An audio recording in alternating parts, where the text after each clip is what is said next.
And for those of you who haven't been to our joint seminar series with Statistics Canada, we at the Leong Centre are focused on child health equity research, and a big part of our center strategy is to improve access to informative data, to improve the quality of research that we do that addresses issues of child health equity. And obviously a critical partner for this sort of work is Statistics Canada, which houses some outstanding data sets that are very relevant in this space. And obviously, in particular, given our speaker today, relevant to mental health, to have a broader understanding of mental health. There are many data assets at Statistics Canada that are highly relevant. We have been funding, we just completed a Catalyst grant opportunity, and we'll be announcing that very soon, to promote research that utilizes these kinds of data sets. And I'm very happy to announce that today our speaker is a close colleague who collaborates with many people in the Leong Centre. Kathy Georgiades is holds the Dan Offord chair. You're not the Dan Offord. You hold the Dan Offord chair in Child Studies at McMaster University, and associate professor at McMaster, where she is in the Offord Center for Child Studies. And Kathy has a long and very impressive track record of leading some of the most important big epidemiologic studies of child and youth mental health in Canada, including the Ontario Child Health Study and other longitudinal follow-up in the Canadian Health Survey of Children and Youth, CHISY or CHEESY or whatever the acronym is. So she's going to talk to us a little bit on some of her important research on reducing social inequities in child and youth mental health and issues of access to care, and will help us all continue to drink the important Kool-Aid related to the importance of data in helping guide our collective efforts in promoting equitable access to mental health services. So appreciate Kathy joining us today and looking forward to her talk.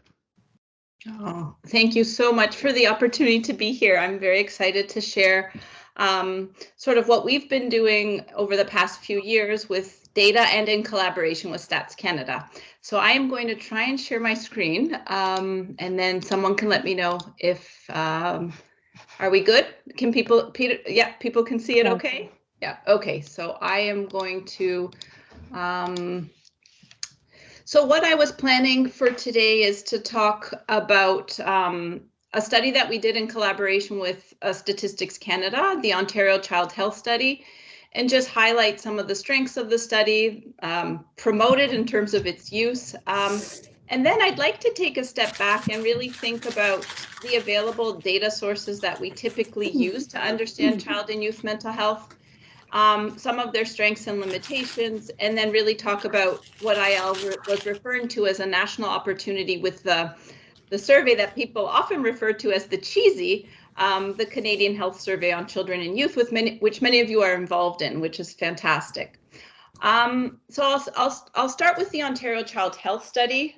This was a study conducted in collaboration with Stats Canada, and it arose from a real need to get high quality epidemiologic data on child mental health in our province and in many ways in our country. So it was a provincial epidemiologic survey of 10,000 children between the ages of 4 and 17 years. This was a study that was funded by CIHR and the Ministry of Health, and additional ministries in Ontario supported it. The Ministry of Education and the Ministry of Children and Youth Services at the time. And the data that we have, the survey data was linked or is linked to Ministry of Health data, both retrospectively and prospectively. And our consent to share in order to do that linkage was very high at 94%. And so the data was collected, and then we had a compilation of papers, our initial papers, that went into a special issue in the Canadian Journal of Psychiatry that was solely dedicated to the Ontario Child Health Study. And there's a listing of papers here that highlight some of the first papers that came out of the Ontario Child Health Study. Since then, many others have come out, but these were sort of the seminal ones related to sort of descriptive epidemiology, if you will, for the most part. I'll talk a little bit about some unique features and the sampling approach to the Ontario Child Health Study, because for many of us who are interested in inequalities, this study is really well designed to help us understand particularly income inequalities in children's health. So our target sample included 13,000 households that had children between the ages of 4 and 17 years. And the sampling frame is probably the best that we have in the country in terms of trying to generate or enlist a representative sample of children, which at the time it was called the Canadian Child Tax Benefit File. And because of our focus on sampling and the reach and rigorous survey design and methodology that Stats Canada is so known for, we worked with Statistics Canada to design and implement and collect the data for the survey. So you can see here, we used a stratified clustered sampling approach. So the province of Ontario was divided into 180 primary sampling units or communities. Those communities were stratified by population center and rurality, so urban rural types of categorizations. And then each of these sampling units were stratified by low, middle, and high income communities. So we had low, middle, and high income primary sampling units using census data to characterize them. Then within each of those primary sampling units, we sampled households. And those households were also stratified as a function of income, so low, middle, and high income households. So you can imagine here we have communities that might be classified as low, middle, and high income, and within each of those communities we have equal representation of low, middle, and high income households. So we can have low income households in high income communities or high income households in low income communities. So we're really interested in alignment and disalignment across community and household, if you will. And the fact that we have random sampling across each of these strata means that we have great representation at the low and high ends of the income distribution, which is typically not the case in general population surveys, where the majority of the sample will be middle income. In the Ontario Child Health Study, we've got income across the full spectrum given the design and sampling of our study. We also did a parallel study of schools, and I'll mention that in the next slide. And then within households, we were also interested in understanding within family differences, so differences between children living in the same household. And because of that, we sampled up to 4 children in a household. So it's very much a clustered sampling design, both at the community and household level. And so I'll just, in addition to the Ontario Child Health Study, which our focus was on the contextual effects of neighborhoods and families, we knew that schools were another prominent setting and context for children's health. And so in parallel to the Ontario Child Health Study, we designed and received funding to also do what we refer to as our school mental health surveys. So the Ontario Child Health Study included 180 communities, 6,500 households, and 10,800 children and youth between the ages of 4 and 17 years. And the objectives really were very epidemiologic in nature in terms of, determining the prevalence, distribution, correlates of child and youth mental disorder and service use. But traditional to many StatCan surveys and to epidemiology more generally, there's a lot of measurement of many different domains, including a great measurement of children's health more generally and functioning. And so in parallel, we also developed our school mental health surveys. So in the 180 communities that we sampled for the Ontario Child Health Study, we sampled 248 schools. We did surveys of more than 30,000 students, teachers completed surveys, and principals completed surveys. Here really trying to understand what are schools and classrooms doing to promote and support student mental health and well-being, because we know from the literature and even from the Ontario Child Health Study, but many studies in Canada and elsewhere, that schools are a very prominent sector for providing mental health supports to students. And so we didn't want to lose that context, if you will, in the Ontario Child Health Study. And it also gives people the opportunity, for those interested in contextual effects of neighborhoods and schools, it gives us the opportunity to do cross-classified models where we can differentiate variants that might be attributed to children's health related to neighborhoods versus schools, so we can start to understand or address the question of which context is more important for children's health or access to care. Is it neighborhood? Is it school? Is it dependent on developmental period? Is it dependent on socioeconomic circumstances, and so on? So the data can be integrated in a way that's quite novel, especially for those of us interested in contextual influences and disparities. So some of the unique features, I think I'm speaking to them a little bit, but the clustered sampling design of the Ontario Child Health Study allows us to really understand contextual effects, particularly at the community, school, and household level. The stratified sampling gives us a really great distribution of income, and the clustered sampling with the SES, or with our income stratification, helps those of us interested in trying to understand. People use the term mismatch or person context fit. So a low income family in a high income neighborhood, what are the social processes that might relate to better mental health or potentially poor mental health? So looking at alignment or disalignment and what that might mean for health of children and families.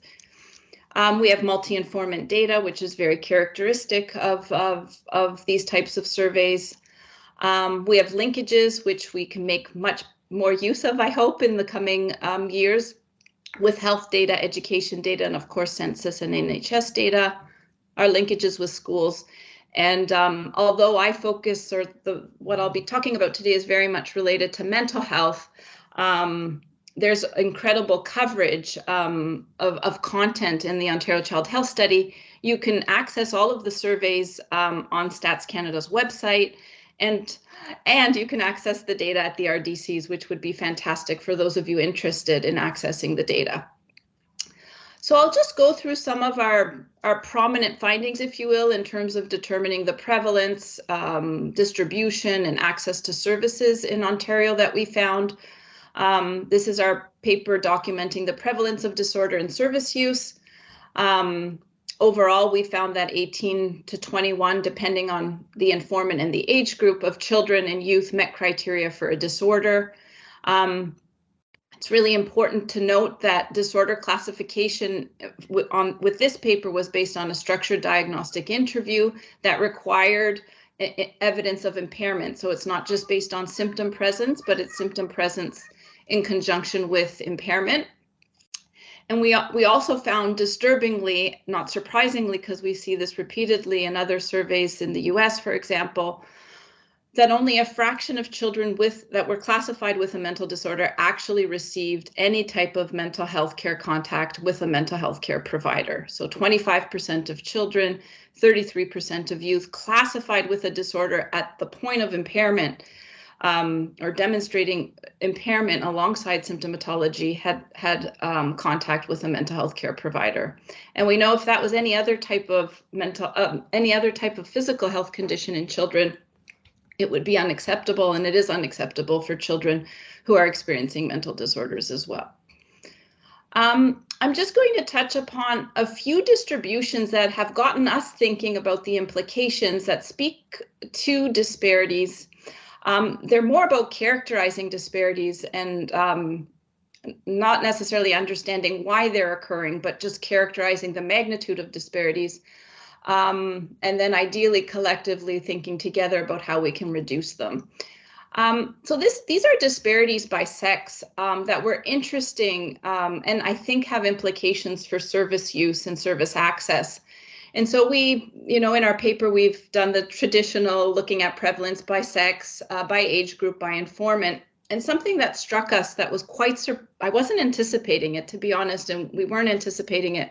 But as we see the collection of evidence emerging, I think it has implications for service use, is when we looked at, when we assessed mental disorders, so we did a structured diagnostic interview independently with the parent and independently with youth 12 to 17 years of age.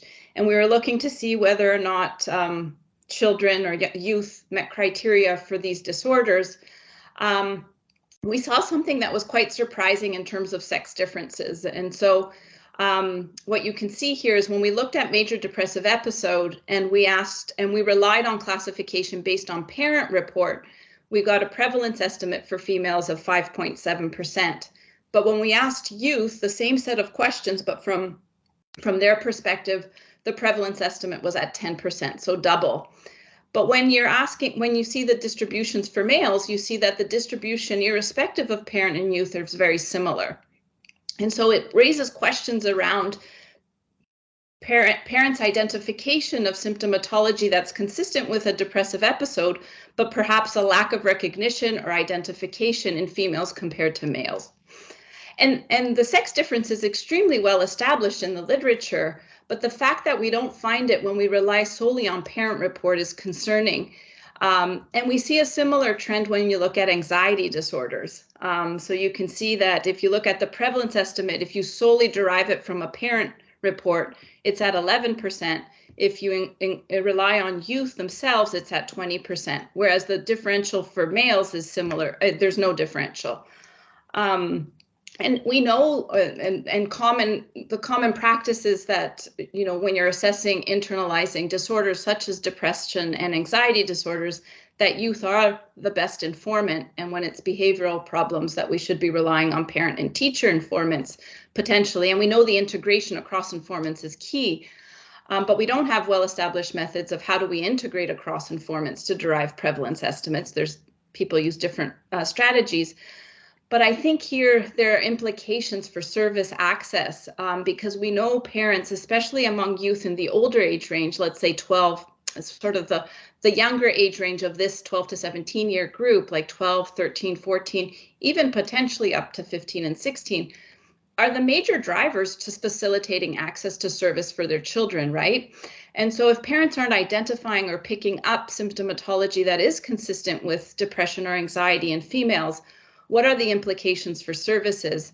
And indeed, in our OAKS, and I'll show you data, we do find that females with mood and anxiety disorders are less likely to access services or use services. And so the implications don't only hold or are relevant to deriving accurate prevalence estimates, but they do potentially have implications for service use and access to care for females, particularly females experiencing depression and anxiety. So now I'll just talk a little bit about our results related to service use and the distribution and access to care. So we measured mental health related service contacts. It's very hard to collect accurate data, if you will, on service use and surveys. Families often forget where they went, who they saw, when they saw them. But it's so central to use survey data because we know that children are accessing services across multiple sectors, schools, community agencies, family doctors. And so we tried to create the best way possible to measure service use. So we asked parents and youth themselves, 14 to 17 years of age, also reported on their own service use. But here I'm reporting or showing results for parent data. We asked parents whether they saw particular types of professionals and spoke up to them with their child about mental health concerns in the past 6 months. And we grouped those professionals into general health providers. You can see family doctors, pediatricians, and other regular healthcare providers, mental health providers, complementary alternative medicine providers, help phone and crisis hotline. We also wanted to see, again, trying to help them remember where they went, who they saw. We also asked a series of questions that were tailored to specific sectors. And so we asked them whether they went to specific settings for mental health concerns for their children in the past 6 months. And a novel or unique element of our survey data with respect to services is we tailored the list of named agencies that we were asking parents whether they went to according to their geography. So according to the census subdivision in which the data was being collected, we compiled lists of child and youth mental health agencies and included that in our survey design to help prompt parents to remember if they've been to that setting in the past 6 months. And then we also asked about other types of settings, particularly school, walk-in clinics, urgent care, and emergency rooms. And so these findings are representing or demonstrating the prevalence of service contact among children 4 to 11 years. I just grouped, so the results are similar for youth, that are classified with a mental disorder. So this is a subsample. It's not the full sample anymore. It's the subsample that are meeting criteria for at least one mental disorder, who's receiving services on the basis of different constellations of disorders, if you will. We were trying to think of a way of capturing, if you will, severity of disorder. I know this is crude, but we use comorbidity across different classes of disorder as a potential index of severity. And so what you can see here is we classified children what we've called pure mood or anxiety. It means that they met criteria for a mood or anxiety disorder, but there was no evidence of behavior disorders. Then the next group is those who met criteria only for, I shouldn't say only, with a behavior, any type of behavior disorder, but no evidence of mood and anxiety. And then we have the group of children that had comorbid across these classes of disorders. So you can see a progression across that spectrum from the children with pure mood or anxiety in isolation without behavior. They were the least likely to have any type of service contact. This isn't restricted to only mental health care providers. These are the holistic contacts that I described earlier. So across all those settings and the sectors and professionals, only 45% of children 4 to 11 years of age classified with a mood or anxiety disorder had any type of contact. You can see that behavior disorders in this younger age group, those children are more likely to be seen at 66%, and those with comorbidity, it's up at 83%. Overall, only 61% of children classified with a disorder received any type of mental health related service contact. So the gap is large. In terms of, if we think about our definition of disorder with impairment, and 40% of kids are not getting any type of contact around those concerns. This is just a table from our paper that demonstrates sort of some of the disparities that I spoke of earlier. So who is getting mental health related, the prevalence of mental health related service contacts among children, again, with a classified disorder. So I just wanted to draw attention again to the theme of sex differences. We see that females are less likely to have any type of mental health related service contact compared to males, especially the 12 to 17 year age group. We see that children who live in one or no biological parent home, so family structure seems to be strongly related to service use. So you can see those children are more likely to access services, and we see that those children are also more likely to have mental disorders or be classified with a mental disorder. And then, not surprising to all of you on the call or on this in this gathering, consistently seeing under lower estimates of service use among immigrant children from immigrant backgrounds. And so we wanted, so this study here, we're wanting to probe deeper on social disparities in mental health service use. Survey data is great in many ways. In other ways, it's challenging to really try and sort of disentangle or disaggregate population subgroups of interest, given sample size restrictions. But in this study in particular, we were really wanting to understand differences between immigrant and refugee population subgroups that participated in the Ontario Child Health Study and racial and ethnic minoritized children or children from those backgrounds, and really try to quantify the magnitude of disparity in access to services for those population subgroups. So in this paper, what we did is we were looking at mental health service use more broadly. So we weren't restricting to children who met criteria for a disorder. It was in our sample, what are the correlates and what's the magnitude of disparity among population subgroups that we know are underserved, at least using the Ontario Child Health Study as one way of doing that. So this is just a demonstration of our sample, just to give you a sense of the sample size in each of these groups. So the entire sample was used minus some missing data. So 10,500 children are included in this data in this paper. Our non-immigrant sample is close to 6,000 immigrant children. So these are the way we classify immigrant children for the most part. Is children whose at least one or more parents were born outside of the country and identified coming to Canada as an immigrant, And similarly for refugees, that's the way we classified refugees. One or more parents were born outside of the country and came to Canada as refugees. And you can see the distribution. I won't go into too many details of the upper end of the table, but the distributions are very much aligned with what you would anticipate. Unfortunately, we see much higher rates of low income, for example, among our refugee and immigrant populations. We see important bimodal distributions as it relates to parent education.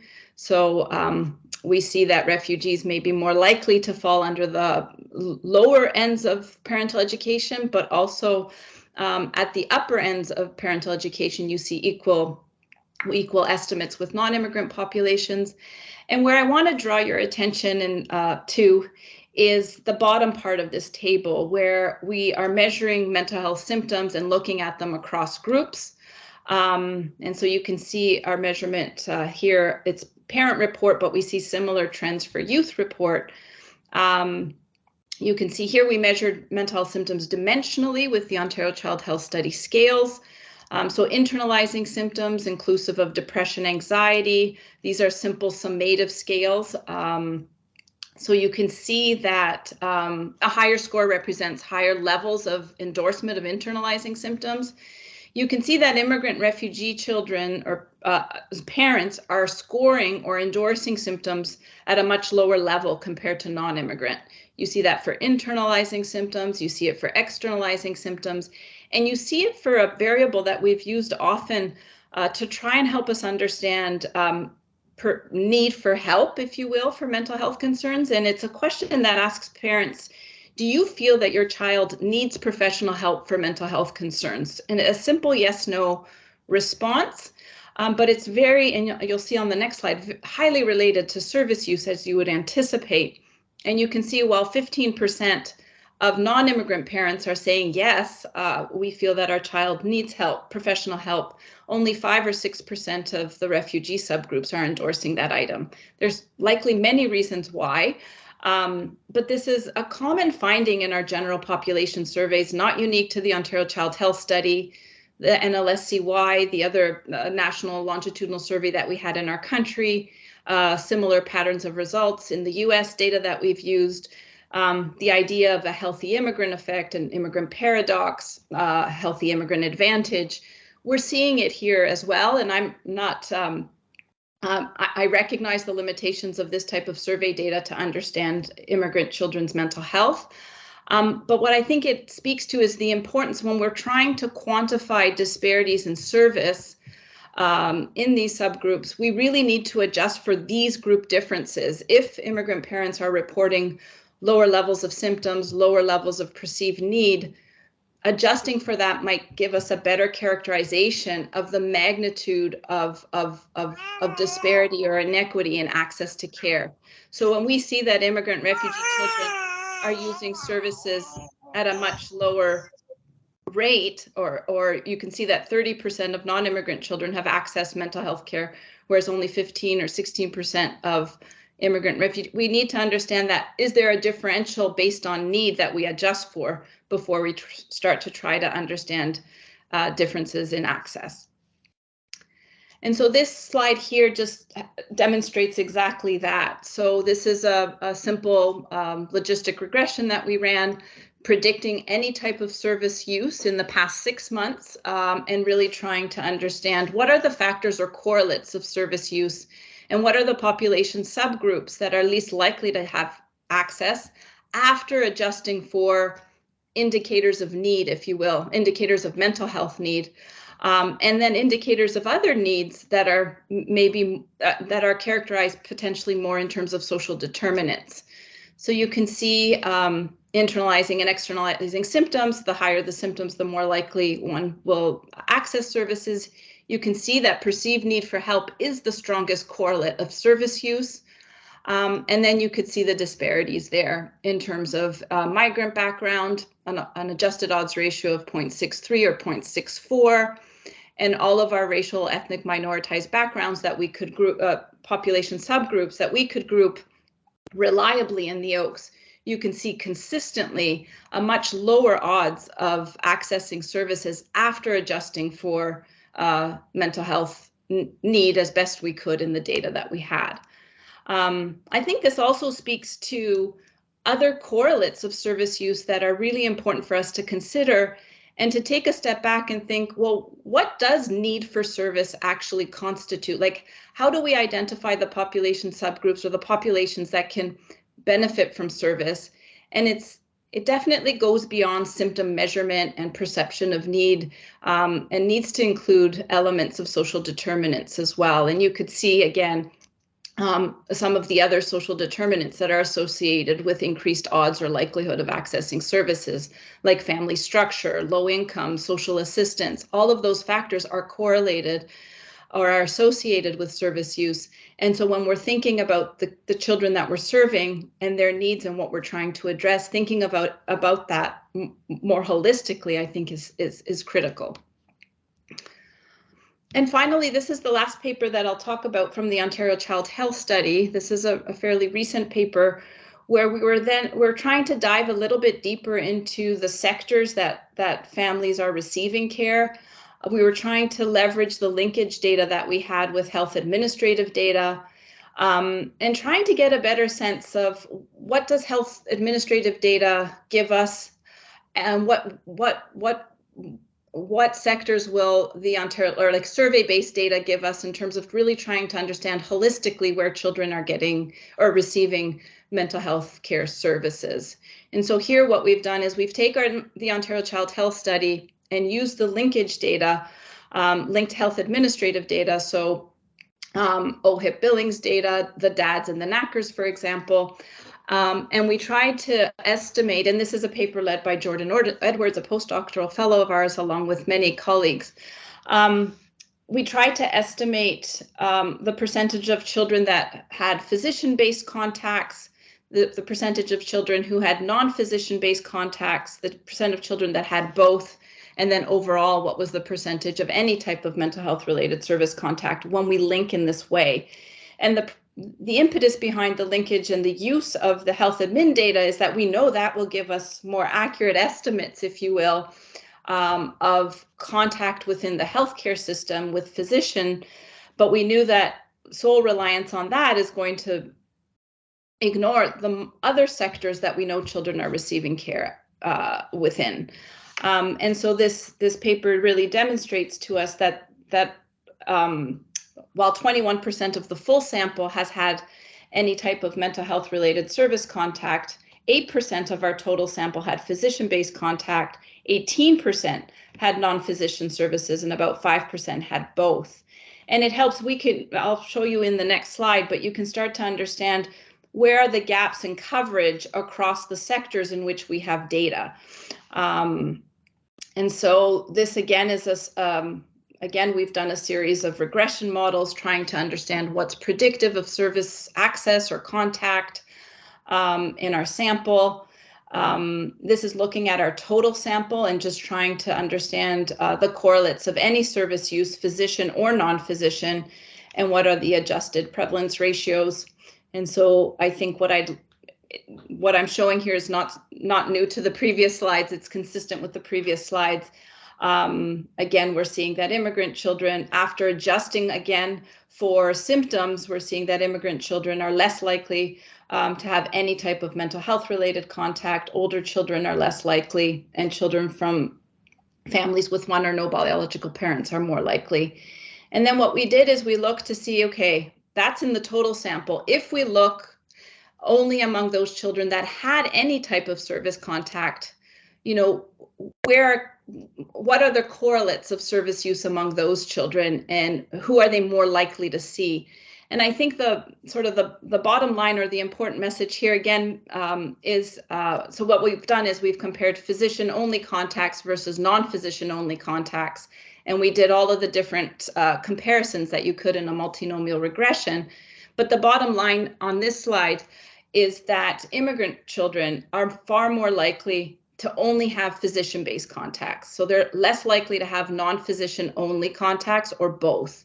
And so this again speaks to collaborative care or coordination of care, where we're primarily seeing immigrant children accessing care by physicians only. And we didn't look at sectors within the physician data, but that's, again, we run into small numbers, which would make it challenging.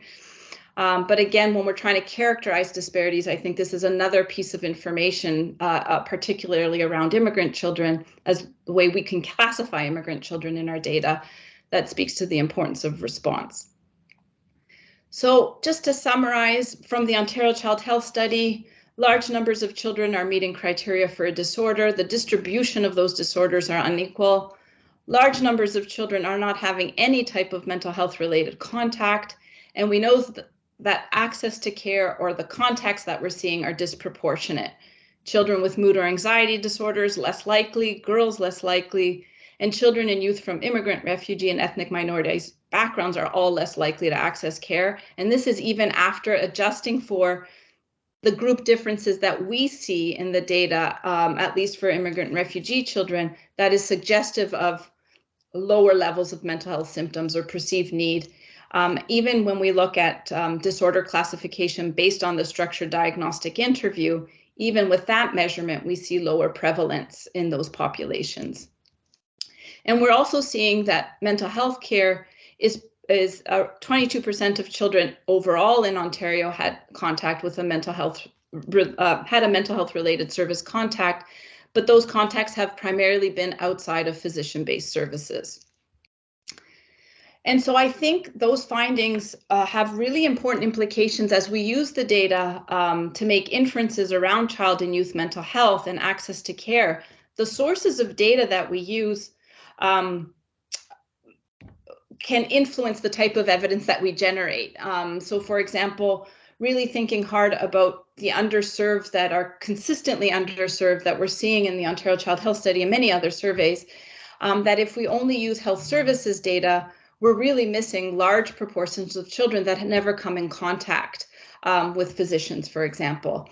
And there's many limitations of survey data that I'll go into as well. But what I'm trying to say is, as we use different sources of data, we need to be mindful of the limitations of each of them, and thinking about what the implications might be in terms of estimating comprehensively the level of need in our population and access to care and where care is being received. So I'm going to take a step back and just sort of reflect on the data sources that we have available to try and understand child and youth mental health in our country and the types of data that we typically use. So the Ontario Child Health Study is a prime example of a general population-based survey conducted in collaboration with Stats Canada. And perhaps one of the greatest strengths is the sampling methods, right? They're probability-based sampling methods, clear target population, helps us generalize back to our population of interest, and ideally helps us produce reliable estimates at the population level for health information. Some of the strengths, as I mentioned, they're representative samples irrespective of health status or health service, so critical when we know there's underserved populations in our country. Often has broad concept coverage. The beauty of these types of surveys, there's great measurement and harmonized measurement around socioeconomic status, sociodemographic circumstances, health, functioning, service use. It gives us a good estimate of mental health care services across sectors and professionals, because right now, any other source of data might not help us get the full spectrum of sectors that are providing services. And it gives us an estimate of the percent of children and youth with a mental disorder in the general population. Perhaps most importantly, it helps us understand the level or the percent of children and who they are in terms of being underserved. So it gives us an estimate of the percent of children and youth with a mental disorder that have not received any form of mental health care. And, you know, for any policies that are designed to reduce inequities and access to care, this estimate is critical to monitor over time to see how well we're reducing it. Of course, there's many limitations to survey data. Response rates are continuously declining, which then raises questions around selection biases in terms of who's participating, sample size limitations. So despite strong interest in understanding population subgroups that are underrepresented, they are underrepresented in our survey data most often. If you don't have a select way of sampling them from the start, they are going to be underrepresented. So that leads to a lot of difficulties in terms of disaggregating and trying to identify more homogeneous subgroups. You've heard me talk about immigrant children. I recognize there's so much heterogeneity in that classification, but we can't go beyond that because our numbers are too small and we can't produce reliable estimates. On mental health services in particular, recall biases can be really challenging. Families have a hard time remembering who they saw, when they saw them, where they saw them. And of course, burden is a big issue and a big concern for families that are busy, and committing to do a 40-minute survey online or by phone or in person is a huge commitment that many families may not have the time or resources to do. Health administrative data, on the other hand, that many people use and that is so valuable, helps us understand and generates data at the point of care across a variety of healthcare settings, so inpatient, outpatient, emergency department visits, and so on. The beauty of health admin data is it gives us ongoing near real-time coverage of contacts with physician services, full coverage of the population, which is amazing. It alleviates recall bias because you get precise timing, frequency, types of physician-based services that are provided, and a so detailed longitudinal course and a lifespan perspective that you get with administrative data, and now even family-based data where you can link parents to children, which is phenomenal. Some of the limitations is that it only captures data, especially in the mental health space where we know there's so many children that are not being served. One of the limitations is that it's only capturing children identified by a physician with having a mental disorder. There's no information of health services provided by professionals who are not physicians. While we do have some sociodemographic data available, it's a little more limited and sometimes difficult to link at the individual level. And there's a lack of standardization for classifying mental disorders. So a code of depression across physicians might imply something very, very different. So it's difficult to understand the validity of those classifications when we don't have standardized practices to classify in our settings, or at least in some settings and in our data. So some of the limitations of the data that are available to us currently, the Ontario Child Health Study undoubtedly and arguably is outdated in many ways. With the pandemic and so many concerns about children's mental health, we have no data right now to know what the prevalence and distribution of disorder is and how much disparities have widened during the past 3 years. Our data is limited to certain provinces or geographic regions. We often use these data sources in isolation. So you could see much of our Ontario Child Health Study data. It's all primarily our survey data. We're trying to leverage the linkage, but we don't do that very often. And we don't have investments in routine data collection. And so it's disparate. Like we'll have the 2014-15 Ontario Child Health Study. Before that, it was the 2001 Ontario Child Health Study. And so it's oftentimes investigator driven to get, data that should be available in our country on children and youth. And then longstanding evidence gaps that make the interpretation of service data a little more difficult is we don't know, I try and use the term mental health related service contact because all we're measuring is whether or not they went somewhere or spoke to someone for mental health concerns. But we can't really characterize beyond that. Again, we tried to do that in the Ontario Child Health Study, but again, numbers and sample size becomes challenging. And measurement becomes challenging on this large scale level is we don't have information on what they received, whether it was evidence-based, was it therapy, was it a prescription, how many times did they get referred somewhere else, for example. And so we don't have much evidence around the types of mental health care offered and received, whether young people are getting better in terms of effectiveness and responsiveness, and very little information on efficiencies in terms of alignment of need with service use and intensity. And so can we start thinking of what it would look like? And I know this has been done, so I'm just trying to build on it maybe at a larger, more national level, is what would it look like if we could leverage the strengths of both of these data sources to help us fill critical evidence gaps going forward? And so these are some of the some of the things that we could achieve if we consistently and routinely linked general population survey data with health administrative data at scale. We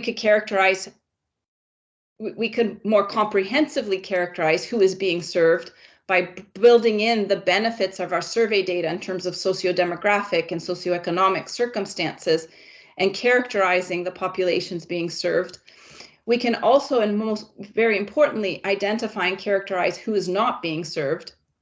We can begin to understand or characterize the reach in terms of settings and professionals who are providing care holistically across sectors. We can try to understand deficiencies in mental health care. So how well is alignment of need, and mental health need is a very broad concept that ideally we can operationalize collectively to incorporate more than just symptoms and impairment, for example. But how well are we aligning our services with level of need in the population? If we did this routinely, we can understand impacts of policies and services over time in an iterative way. And what we can also do is take our linkages and try to predict out or forecast so we can be better prepared. So if we have comprehensive linkage of survey data and administrative data, we can try to predict out and understand who's more likely to seek services in the future and then be better prepared to accommodate increased demand for certain sectors, for example. We're trying to do a little bit of that work with the Ontario Child Health Study. So the survey data has been linked retrospectively and prospectively with health administrative data. And these are 3 papers that either have been published or are under review or in progress, where we're trying to predict out acute mental health care visits with survey data and prior admin data, or emergency department visits, or high service use costs, for example. But inevitably, we run into challenges, as you would anticipate, around sample size, precision of our estimates. The coverage of the sectors predicting out is only health services or physician-based services. And again, very impossible to really characterize the type of care that's being received.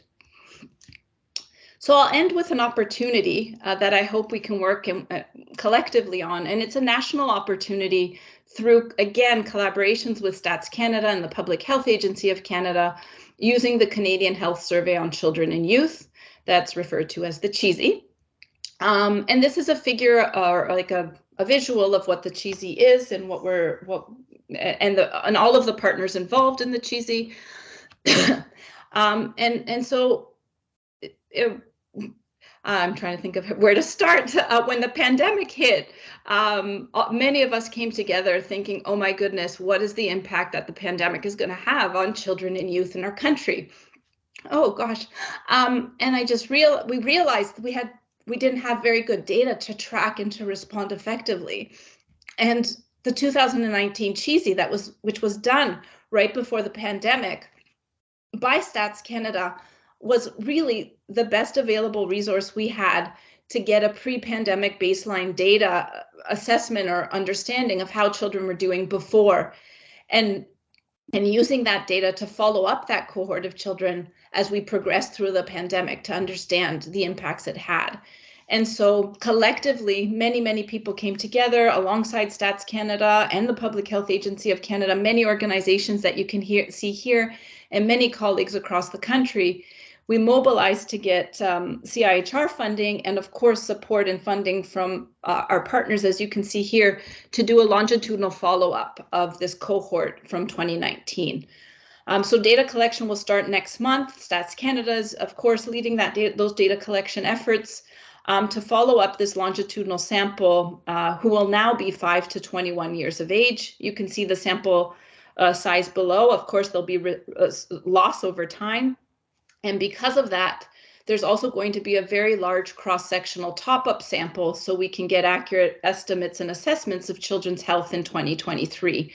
And so data collection set to start next month.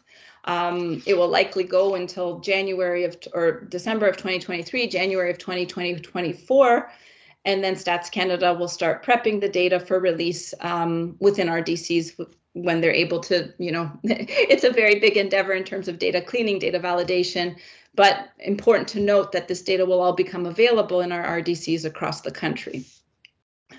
And this is just a visual of what we could potentially do, again, collectively through linkages of the CHEESI with administrative data.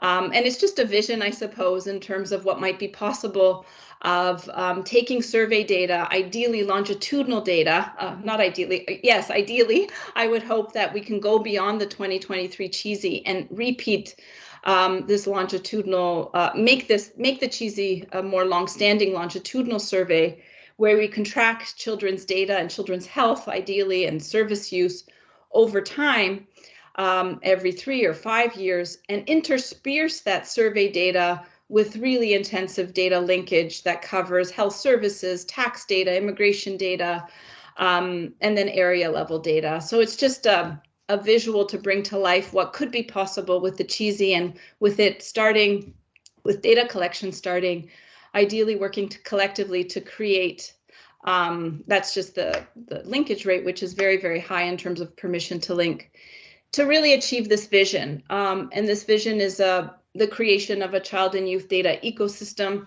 that integrates population-based survey data with cross-sectoral mental health, social, and health services data to inform and evaluate policies and services in an iterative and ongoing basis. Ideally, we can work collectively to achieve that. And I think in some ways, I know, you know, there's gaps in terms of data collection in other sectors that are serving children with mental health needs. And ideally, we can start to bring in that data as well. And it's a vision that we might be able to start to build through the Canadian Health Survey on Children and Youth, and working together to see that happen would be a phenomenal resource for researchers, but most importantly for children in our country. I'm going to, I have this, but I think I'm just going to skip it because I'd love to have a chance for discussion. And this is just a call to action. Children's Healthcare Canada and the Pediatric Chairs of Canada submitted a testimony to the House of Commons Standing Committee on Health for the study of children's health, really just calling for the need for better data in our country for children. And so I'll end there. I'll say thank you, and I hope we have an opportunity for a little bit of a discussion. I'll stop. Let me see if I can do this. Are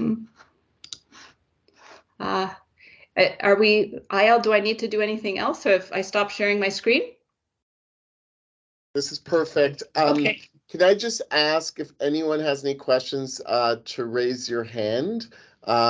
Because there's tons of stuff in the chat box. Kathy, that was a phenomenal tour de force on the history and hopefully the future of linked survey data and other population data sources to better understand the black box of the status quo of and evidence for mental health for children and youth in Canada on a population level. So really appreciate your excellent presentation. I see a question from Sriya Ibrahim. Do you want to ask your question or make a comment? Yeah, so I just want to say thank you, and it was amazing, and like, yeah, we are so behind in terms of mental health. The question you I'm not sure if it is a question or I don't know. So I will say that the impact of, we don't know the impact of mental health the COVID does, but we are seeing the gun violence, the Black boys. That is also the sign, the trauma that we see in those communities, and I think we need to have a different approach of how we look at the mental health. And we don't know what it does, but we are seeing, but it doesn't mean that a certain community doesn't impacted by gun violence. It doesn't mean that the COVID doesn't impact the communities as well. We just need to look at it in a way that equity seeking groups who are very impacted by COVID. And I'm doing in the community with the therapists, the healing, and especially the moms who lost their son from gun violence in Regent Park and throughout the city, and doing also the healing leaders, Black boys, Black families, Black young youth, and also with the moms. I think we need to catch up. There is a lot of deficit that we need to look at it in culturally sensitive per se. And I just want to say thank you. Yeah. No, thank you. I couldn't agree with you more that these general population surveys can achieve certain objectives, but absolutely need selective and tailored approaches to engaging other population subgroups. So couldn't agree with you more that these can't answer and capture all the populations of interest, and more tailored approaches for certain communities are definitely warranted. Thank you. We have 4 minutes. I just was wondering, Kathy, if we go a little bit over just to ensure that we can get through some more questions. Is that okay with you? Because that's fine with me. I apologize that I went too long. No, for people's schedules. It's all good. Clearly, lots of excellent conversation and discussion. I'm going to pass to Andrea Evans for the next question. Thanks, Kathy. That was a great presentation. I have 2 quick questions. I just wondered what the definition of refugee was, where your data was coming from, if it includes resettled refugees or refugees claimants or both. And then I have another question, whether or not foster children or child welfare children could be identified. Maybe that's through the census, because there was a question in the census. Because both of those, they'd be overrepresented by Indigenous peoples as well as mental health. Yeah, so great questions. The refugees, the questions were asked of parents on whether or not they came as refugees, and so it's inclusive of all of the categories of refugee claimants and government-assisted refugees. So it was their response of how they came to Canada. So it's a self-reported. It's not through linkages with the immigration database. It's their own reports of how they came to Canada, under what category or classification or admission category they came. So it's their own report. Understood. Okay, thanks. Yeah, and on just so you know, in terms of our sampling approach, children who were institutionalized, that's the terminology that Stats Canada use, or children who were living on reserves are excluded from our sampling frame, if that's helpful to you. And you can, I can't remember if we've got questions around foster care for children who were living in households. And so we could probably look back at the question. I don't remember off the top of my head, but the questionnaires are all available through StatsCan's website. And you could see the way we've asked these questions and what's available too. Very helpful, thank you. Akshat. Hi, Dr. Georgiades. Thank you for an excellent presentation and an excellent talk. And you really kind of highlighted the importance of that. My question really stems from your finding about the lower rates of mental health services access within the immigrant and the refugee populations. And of course, there could be a bunch of different reasons. And I was wondering if you consider looking at the healthy immigrant effect as one of those possible reasons in your study. Thank you. Yeah, absolutely. We definitely see strong evidence of a healthy immigrant effect or paradox in the Ontario Child Health Study. And we adjust for those group differences, right? And we even in the one paper adjust for perceptions of need for help. And we continue to see those reduced odds of service use. So even after you take into account the immigrant advantage, if you will, or even if you restrict the data to only children that might be defined as having a need for service on the basis of disorder, we continue to see, even if you